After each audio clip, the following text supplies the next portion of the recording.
Umaga, magandang gabi 'no, nasa panig man tayo ng mundo, ayan. Sana po ay maayos kayo sa pagpapanood ng ating bagong video today, 24 na, o 'di ba?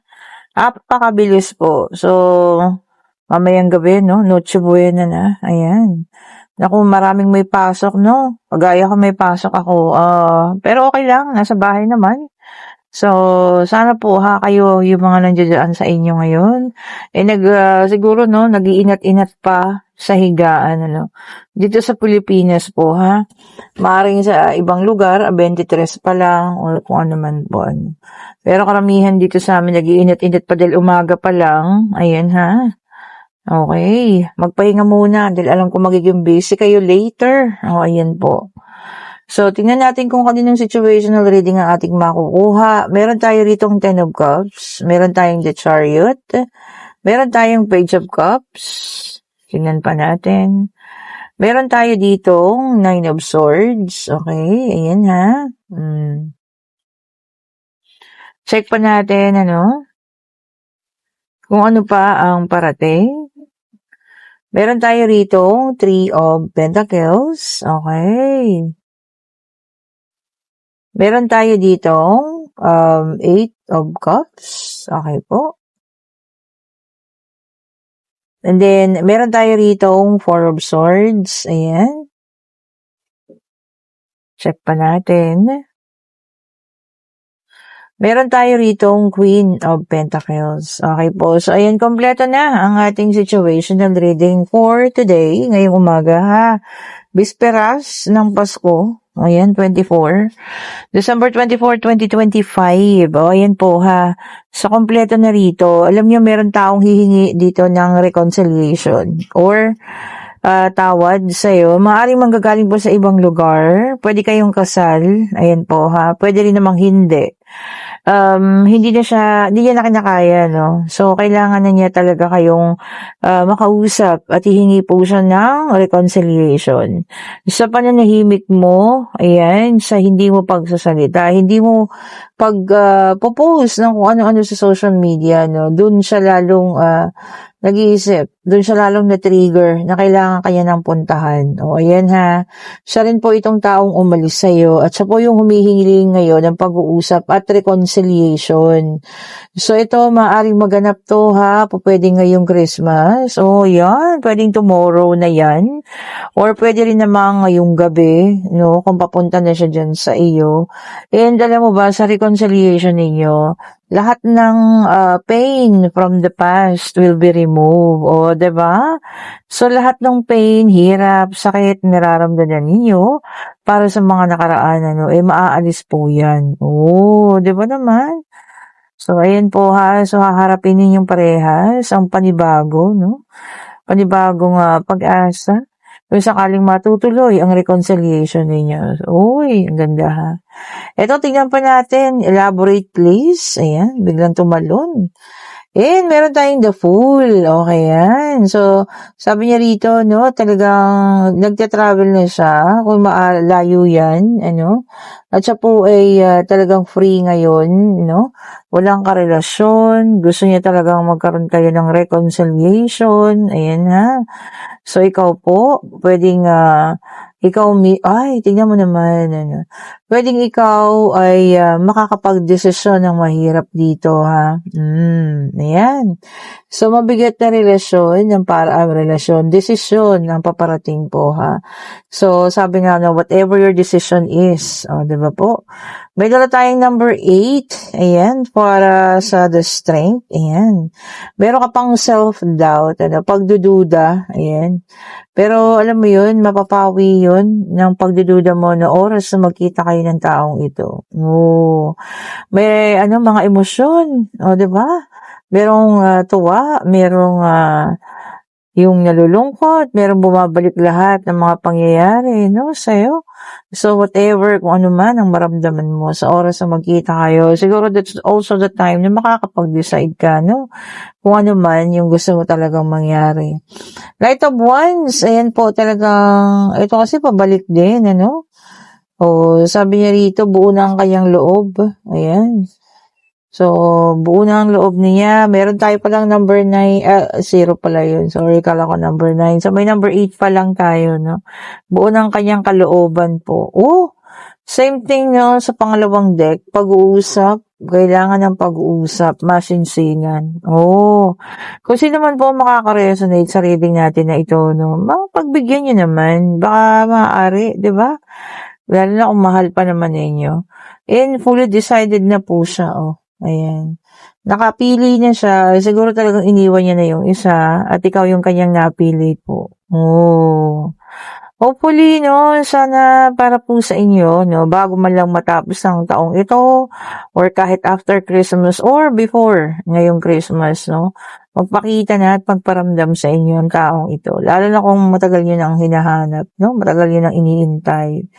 And meron tayo dito ang Three of Swords. So, siya talaga yun, yung nakasakit po sa inyo, ha?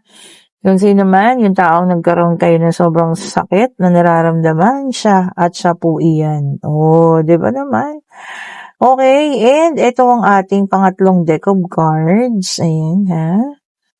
Tingnan natin. Ito para sa iba naman. Okay? Pwedeng sa'yo, pwedeng sa kanya, or pwedeng kahit kanino po, ha? Depende kung kanino magtutugma. Okay? So, check natin. Ayun, oh. Bumagsak siya. And this is the Hangman in reverse, water sign, Cancer, Scorpio, and Pisces. Okay po. Sabi dito, no, resistance. So, ayaw. Pwede umaayaw sa panibago, no? Gusto yun sa dati lang o umaayaw sa paggaling kung meron mang sakit, no? Ayaw talaga, gusto ganun pa rin. Ako, mahirap po yun, ha?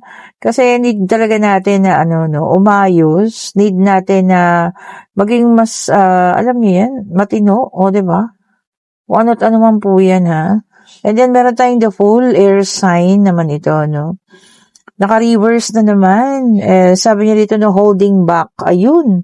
Ayaw umayos, naka-hold back. Ano ba yan? So, ibig sabihin po, nandoon lang talaga sa nakaraan, ayaw umalis. Bakit ba? Kailangan na rin natin mag-move forward. O, di ba po? Ito, nalaglag na naman silang dalawa. Pero ito yung unang nag-flip. So, meron tayong Two of Pentacles, Earth sign, Taurus, Virgo, and Capricorn. So, meron tayong water, air, and earth. Ayan ha, sabi niya dito, multiple priorities. Marami ka ngayong iniisip, no? Marami kang pina-priorities. Sabi po rito, no? Tignan muna natin, okay po? Siyempre, unahin natin yung mas kakailanganin talaga natin, ha? Kahit gaano man yung priorities na yan, o, di ba po? Unahin natin yung talagang dapat unang-una sa listahan. And then, meron tayong Queen of Wands, a fire sign. So, ayan, tagi-tagisa, ha? Water, air, earth, and fire. So, Queen of Wands. O, yung iba sa inyo talaga sipag pa rin. O, diba? Kahit this last very minute na to, 24 na, work pa rin ang iniisip. Ayan, ha? O, ingat-ingat din ang ating mga kalusugan po, ha? Sa bagay, maintindihan naman ni Papa Jesus yan. Lalo na kung talagang meron kayong trabaho or may shift kayo ng araw na to, no? Magaya nga sa akin, o, diba? And then, meron tayong the devil earth sign. Ayan. O, sabi rito, no, somebody is addicted to you. O, ibig sabihin, meron taong gustong-gusto ka. Gustong-gusto niya yung ginagawa mo, gustong-gusto niya yung kilos mo. Okay lang yun, lalo na kung, alam mo yun, nakakabigay ka ng inspiration sa kanya. Pero yung, tawag dito, yung pinagmamatsyagan ka na niya or something, no, hindi na maganda po yun, ha. And then, meron tayong Ace of Swords, air sign. Sabi niya dito, no, mental clarity o paglinaw ng mga bagay-bagay, lalo na kung ano man yung nasa isip mo. So, lilinaw na daw po yan. So, kung ano man po yan, sana maging maayos, no? At maging malinaw talaga po. And then, meron tayong Knight of Cups, water sign, Cancer, Scorpio, and Pisces. Ayan. O, dito ha, sabi niya rito, Knight and Shining Armor. Oh, makikilala niyo na raw po ang inyong Knight and Shining Armor. Ngayon, kung sino may niyan, sana, talagang yung pagmamahal na kaya mong ibigay, kaya niyang tapatan. O, di ba po?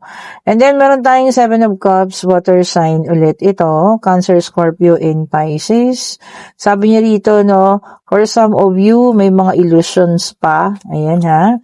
Not sure kung ilusyon sa panibagong pag-ibig or pagbabalik ng person ninyo, no? Whether ano man yan, o, diba? Kung ano man po yan, yung mga illusions natin, minsan kailangan natin gumising na rin, para mabitawan na yung mga ganyang bagay. Especially, alam niyo yun, kung makatotohanan na talaga na hindi na babalik or talagang ayaw naman na, hindi kagaya na nasa situational reading. Siya talaga yung nagpo-pursue na magkaroon ng reconciliation. Kasi sa nakikita ko rito, medyo malayo-layo yung lugar ha, pero magta-travel para makipagkita po. O, 'di ba? Kung sino man ang makaka-resonate, no? Comment down below. Ayan. And sana ay maging masaya po ang Christmas ninyo, no? Okay, pwede na kayong magtanong, pag-ibig, pangyayari, pag-travel, kung ano man po ang iyong nais, ha? O, ayun na. Alam niyo, ang bibilis ng mga baraha kanina pa yan, ha? Talbog ng talbog. O, di ba po, mga nagmamadali. Ayan. And ang sagot po ay yes or no. Depende sa category na itinanong ninyo, no? Maaring yes at maaring no daw po. So, ayun, kayo na yung mag-decide, ha? And this is the lovers. Talagang panahon ng pagre-reconciliation ngayon, the lovers is here. So, somebody will really reconnect, no? Hindi ba kayo magkita or whatsoever? Baka mamayang gabi batiin kayo, Merry Christmas or something, naalala mo pa ba ako? O mga ganun po, ha? So, ulit-ulitin ko, iniiwan ko po sa inyong pagdesisyon. Kayo at kayo pa rin po ang magde-decide if ever gusto niyang papasukin ulit sa buhay ninyo ang taong ito. But sinasabi ko nga, once you have the reconciliation, lahat ng pain, lahat ng sakit, matatanggal po yan, ha? Okay po. And sa lahat na may gustong umorder ng ating mga bracelet, i-chat nyo na ako. Click nyo po yung link, nandiyan dyan lang sa comment section po, ha? At sa may nais ang private reading sa Friday, i-click nyo rin yung link para ako lang po ang inyong makakausap. Okay, wala namang iba. At tumingin na kayo ng schedule sa akin, ha? Thank you so much for watching po. Have a great morning. Ayan. Ngayon po ay bisperas na, no, ng Pasko. Ayan. Alam ko magiging busy kayo po. Ingat po. Bye-bye po sa lahat.